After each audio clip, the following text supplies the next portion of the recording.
Palabra de vida. Comienzo de la carta del apóstol Santiago, capítulo 1, versículos 1 al 11. Santiago, siervo de Dios y del Señor Jesucristo, a las 12 tribus en la diáspora, saludos. Consideren, hermanos míos, un gran gozo cuando se vean rodeados de toda clase de pruebas, sabiendo que la autenticidad de su fe produce paciencia, pero que la paciencia lleve consigo una obra perfecta, para que sean perfectos e íntegros, sin ninguna deficiencia. Y si alguno de ustedes carece de sabiduría, pídasela a Dios, que da a todos generosamente y sin reproche alguno, y Él se la concederá, pero que pida con fe, sin titubear nada, pues el que titubea se parece a una ola del mar agitada y sacudida por el viento. No se crea un individuo así que va a recibir algo del Señor. Es un hombre inconstante e indeciso en todos sus caminos. Que el hermano de condición humilde se sienta orgulloso de su alta dignidad, y el rico de su pequeñez, porque pasará como flor de hierba, pues sale el sol con su ardor y seca la hierba, se cae la flor y se pierde la belleza de su aspecto. Así también se marchitará el rico en sus empresas. Palabra de Dios. Te alabamos, Señor. Salmo 119. Cuando me alcance tu compasión, Señor, viviré.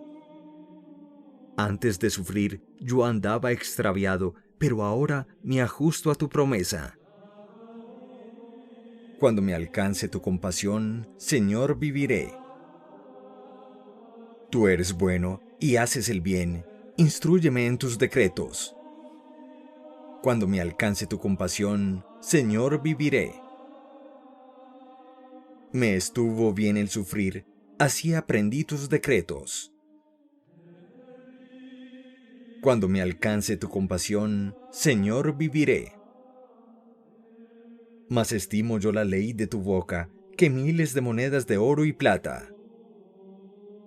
Cuando me alcance tu compasión, Señor, viviré. Reconozco, Señor, que tus mandamientos son justos, que con razón me hiciste sufrir. Cuando me alcance tu compasión, Señor, viviré. Que tu bondad me consuele, según la promesa hecha a tu siervo. Cuando me alcance tu compasión, Señor, viviré.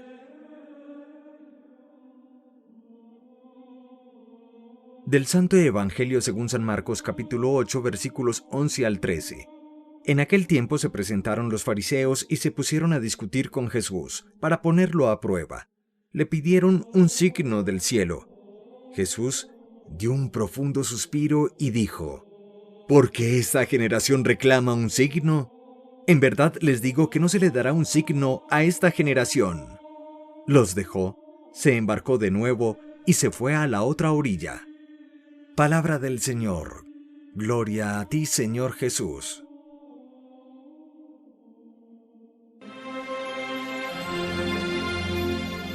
Lo tenemos que decir con toda claridad.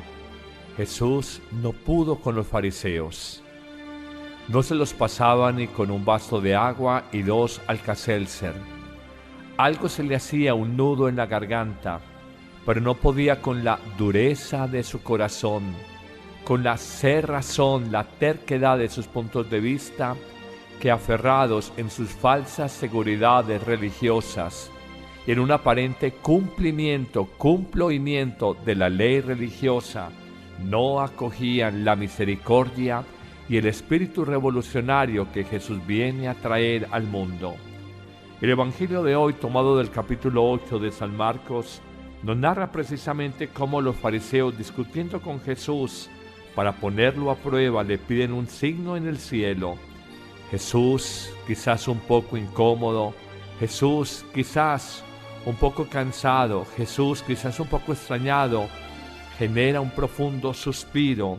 Lo dice así el evangelista: Jesús dio un profundo suspiro, que pudo haber sido por cualquiera de estas causas, y enseguida afirma: esta generación de fariseos reclama un signo. No se les dará más signos a esta generación que los que ya han tenido.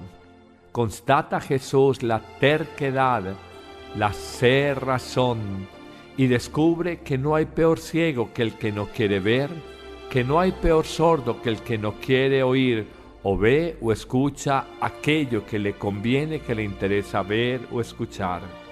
Jesús, sin mediar palabra, deja de la escena a los fariseos, se embarca de nuevo y se va a otra orilla del lago de Galilea.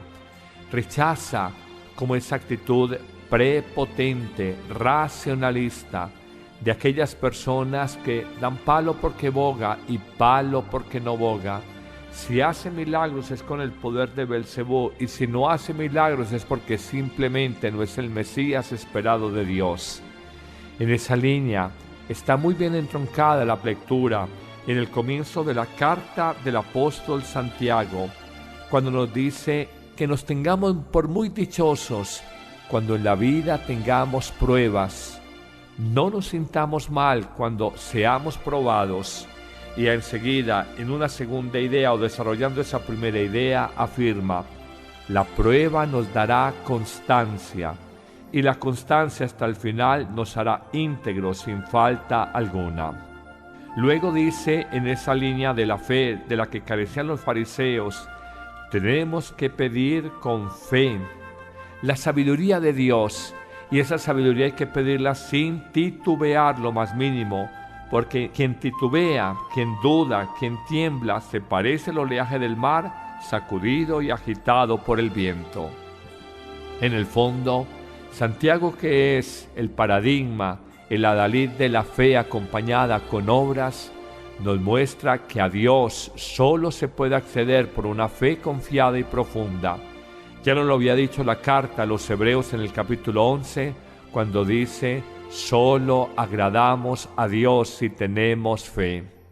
Hoy, alejándonos un poquito de esa actitud calculadora, racionalista de los fariseos contemporáneos de Jesús, y también de muchos hombres y mujeres que a veces en nombre de la ciencia o de cierto discurso técnico dicen: deme pruebas en laboratorio para creer. Tenemos que descubrir que la fe ante todo es gratuidad de Dios, es un regalo divino que se da a quien Él lo quiere dar, se regala a quien Dios libérrimamente lo quiere regalar, que hay que pedirla con humildad y que no podemos desafiar permanentemente a Dios pidiéndole pruebas.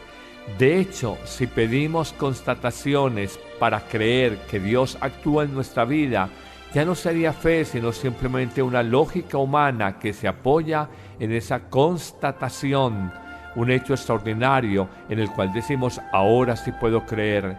La fe nos pide más generosidad del espíritu, nos pide más benevolencia, más apertura del corazón para descubrir, aún en lo cotidiano de la vida, una presencia amorosa, una presencia eterna, una presencia fiel, una presencia verdadera, una presencia sincera que acompaña y dirige nuestra vida respetando nuestra propia libertad.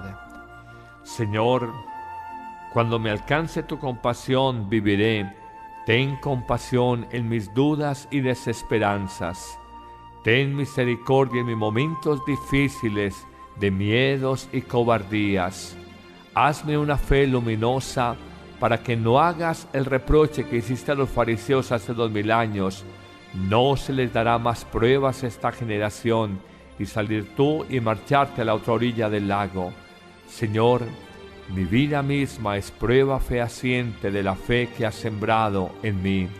Señor, gracias por el milagro y el regalo de creer.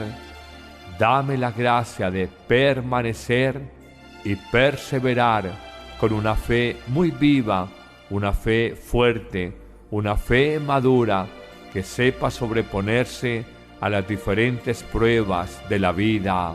Que el Señor te bendiga abundantemente en este día, en el nombre del Padre, y del Hijo, y del Espíritu Santo. Amén. Dale clic en me gusta, suscríbete si aún no lo has hecho y selecciona la campanita para recibir las notificaciones de los nuevos videos.